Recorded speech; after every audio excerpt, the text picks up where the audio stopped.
Question was recently posed to me about astrology and mystical experience. I decided it might be a good time to address some thoughts I have on how astrology relates to spirituality in particular. And let's just start with the question that was sent to me. The question was, I've been practicing meditation and yoga for over 10 years and hope to have a mystical/profound experience. Do you see this potential in my chart? And if so, when do you see this is most likely to happen? Now, the reason I wanted to speak to this is because I don't think it is useful or helpful to look to an astrological chart to try to predict things like when someone is going to have a spiritual experience or a mystical experience or spiritual awakening. And the reason that's the case is because the process of spirituality is beyond astrology. The powers of astrology, the understanding of astrology, the wisdom of astrology comes from a field or a knowledge or an intelligence, whatever you want to call it. But that field, that knowledge, that wisdom, that intelligence is not defined by astrology.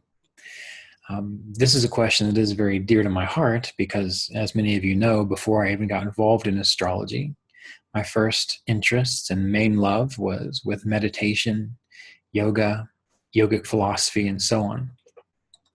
And when you are aiming to wake up or develop spiritually, one of the things, one of the processes, one of the potentials is to rise above, to transcend those indications from your past, which are your karma.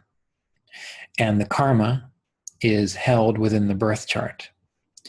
So what I would like to tell people is, rather than wait for a past karma to become activated to possibly give you a spiritual experience, what you need to do is forget about that and start doing the work to allow yourself to transcend those karmas, to rise above them, to be clearer than them, so that you can access that state of clarity no matter what's going on in your environment, no matter what's happening astrologically, and so on. And how do you do that? Well, you have to find a spiritual path that is useful and helpful to you. In astrology, one of the things we can see typically are the kinds of paths that suit your particular temperament. And that can be very helpful. But again, when it comes down to it, you don't really need astrology to tell you that, because you can simply pay attention to what works for you, explore that, move forward with that, and let the results be what they may. And also we have to remember that when it comes to spiritual practice and spirituality, there are all these different methodologies, there are all these different traditions, but there is a fundamental mechanism beneath them all. There's a fundamental mechanism beneath them all. I particularly practice a tradition called Kriya Yoga. I also have a deep love and respect for the work of Ramana Maharshi's approach, self-inquiry. So for me, Vichara, self-inquiry, Kriya Yoga, these are the two methodologies that allow me to access that underlying mechanism that allows us to wake up. And from what I understand in my studies in college and beyond, in different religions, different philosophies, that it's possible to follow nearly almost any kind of religion, any kind of spiritual practice, as long as you follow the path with intention, with integrity, and with consistency.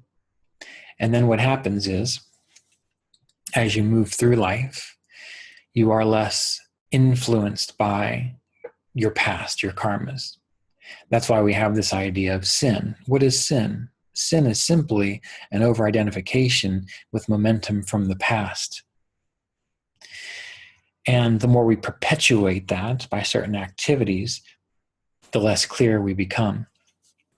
The other thing that I want to discuss in this regard is that chasing mystical experiences or hoping to have a mystical experience, I understand it's glamorized in popular culture. And you're probably not going to listen to anyone on the internet or elsewhere who doesn't want you to focus on mystical spiritual experiences. I mean, look at all the videos of people who talk about their enlightened experiences, their awakening experiences, as if that actually defines them in some satisfactory way, spiritually speaking. What you want is not a mystical spiritual experience. What you want is an understanding, a clarity of what you are, and you want to live your life from that clarity, being your individualized aspect of the greater consciousness, expressing as that unique individualized aspect, that facet of the whole. But the person who is awake is not seeking spiritual experiences or mystical experiences. So if that person who is awake is not seeking those, then it should follow that the person who wants to be awake should also not be seeking those. And we also have to have an understanding of what mystical and spiritual experience is. You can take some drugs and have a quite wonderful mystical spiritual experience. You can have a sudden jolt to your life that all of a sudden shakes you out of your limited sense of self, and you consider that to be a mystical experience. But these things pass. They come and they go. But when you engage a spiritual practice, or any kind of, we don't have to call it spiritual practice. When you engage a growth practice to know what you are completely and fully, it's best if it's incremental in stages. If you took the knowledge and the awareness of a 60-year-old and you gave it suddenly to a 3-year-old, it would seem as though that 3-year-old was having a mystical spiritual experience, because all their knowledge, all their wisdom would all of a sudden be there in this 3-year-old body and a nervous system which would not quite be ready for it. So when people have these passing, fleeting mystical experiences, what's occurring there is they're catching a glimpse of what is possible. But our goal is to make it stable over time, and that is not related to astrology. You can make excuses and say, my astrology won't let me focus because I'm in a Rahu period, or I don't have the best guru because I'm in a Jupiter-Saturn period. You can make up all these excuses, but the true person on the path is not concerned with excuses. They stay steady. They're persistent. They go through dry spells. Day after day, month after month, year after year, they find those methodologies which allow them to sit quietly, let go of attachment to who they think they are, and they hold their awareness there. They rest their awareness there until it becomes completely natural as the person you think you are right now. And that has no bearing on astrology. Astrology deals with experience. Spirituality, when you get right down to it, is not about experience. It's about going beyond definitions, concepts, and notions. Definitions, concepts, and notions are experience. And this is where we start to get into some difficulty in explaining the process. And this is why it's really better if spiritual teachers don't try to describe what they're experiencing and simply outline the path, point to the things that are required to get you there so that you can have the experience yourself, so that you can have, I should say, to be more clear, the disengagement from experience. So I apologize, but it does get a little difficult to speak about these things because it's, again, always like trying to use, again, the language of a 3-year-old to understand the experience of a wise, healthy 60-year-old. It becomes very difficult. But if that 3-year-old pays attention, they can learn in time as they mature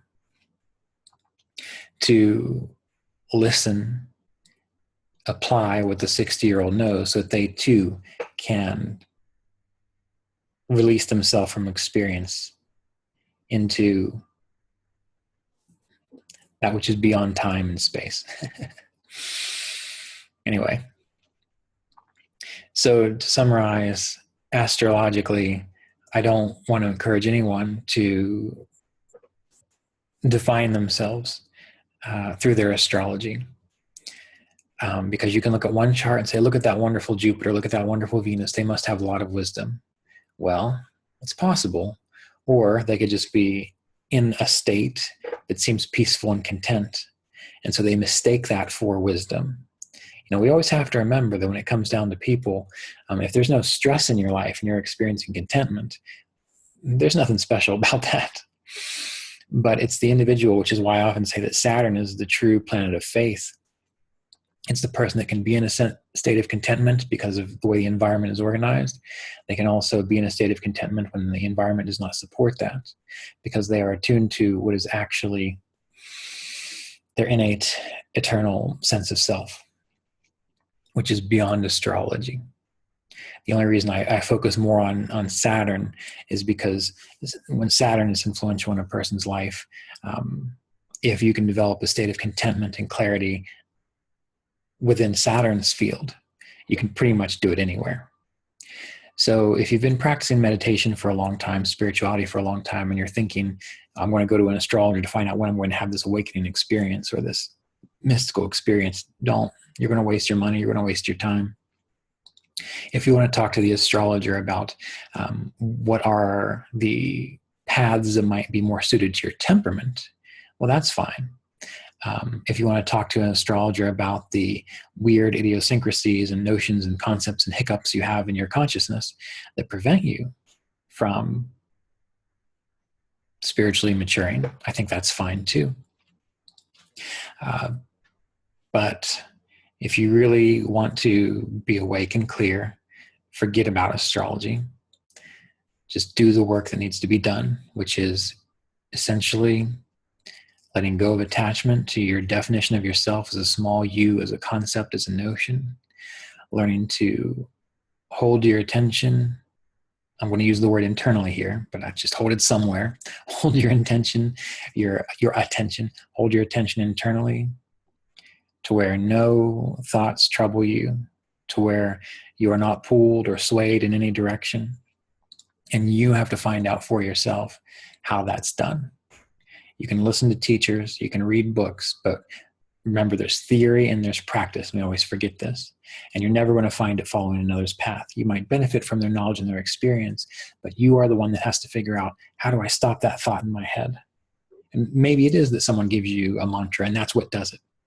But if it doesn't, you have to ask yourself, well, how do I better access that mantra? How do I better engage my attention in that mantra so that I'm not bothered by these things? How do I learn to let go of attachment and simply rest in what remains?